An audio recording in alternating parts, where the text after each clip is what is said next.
صباح الخير أو مساء الخير، ازيكم عاملين ايه؟ وحشتوني جدا جدا من آخر فيديو كنا فيه مع بعض. يلا بينا النهاردة هنوفر وندبر ونعمل حاجة محتاجها كل بيت. يا ترى ايه اللي شايفينه ده؟ هقول لكم دلوقتي، يلا تعالوا معايا هنشوف هنعمل ايه. قبل ما نشوف هنعمل ايه، لايك وشير واشتراك وفعلوا زر الجرس عشان يوصلكم مني اي فيديو جديد اعمله. يلا بينا، سموا بالله وصلوا على الحبيب المصطفى صلى الله عليه وسلم.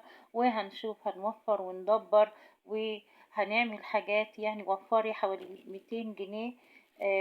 يعني ادفعي 40 جنيه ووفري 200 جنيه. دي الوصفة بتاعتنا يا جماعة، زي ما انتوا شايفين كده. دي صابون سائل احنا هنعمله مع بعض كده في البيت بمكونات بسيطة جدا جدا. احنا جايبينها من محلات الصابونات او محلات بتاعة الصابون. اكياس كده بتبقى مقفولة فيها مكونات بتضيفيها على بعض وبتعملي الوصفة بتاعتك. زي ما انت شايفة كده معايا حوالي، دول حوالي 6 لتر ونص يا جماعة. 4 ازاز في لتر اهم زي ما انتوا شايفين. والازازة البيج الكبيرة اللي ورا دي لترين ونص، يبقى كده معايا 6 لتر ونص. عملتهم بكيس اشتريته ب40 جنيه. تخيلي انت لو هتشتري بكام؟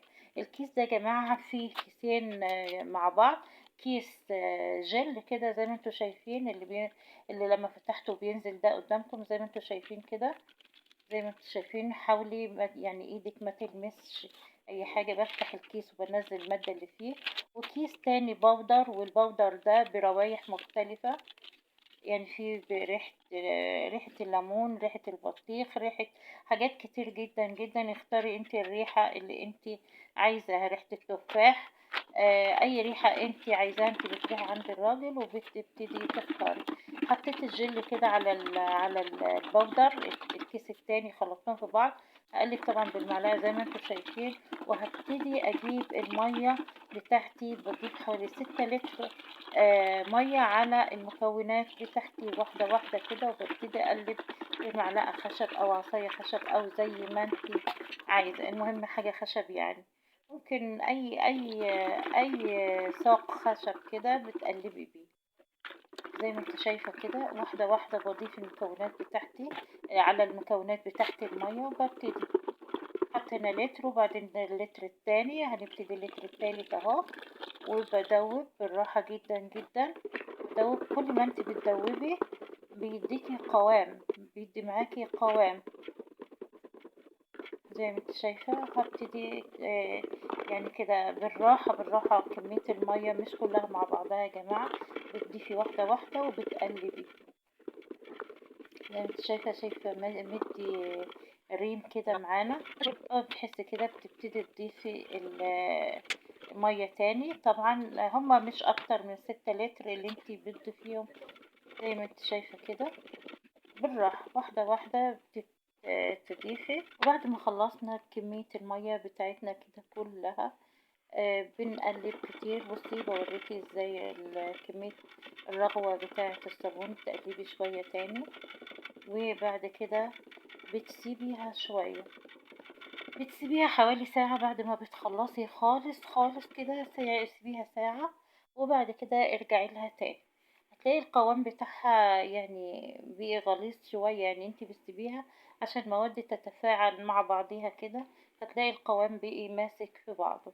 زي ما انت شايفة كده تبتدي تعبيها في ازايز او تحطيها في مكان يعني عشان تحتفظي بيها. وعشان اوريكي قد ايه القوام بتاعها، بصي بسم الله ما شاء الله. بصي شايفة ما شاء الله، شايفة جميل جدا ورغوة عالية جدا جدا. نظيف آمن على اليد. يعني تحسيه ناعم كده على يدك وحلو جدا.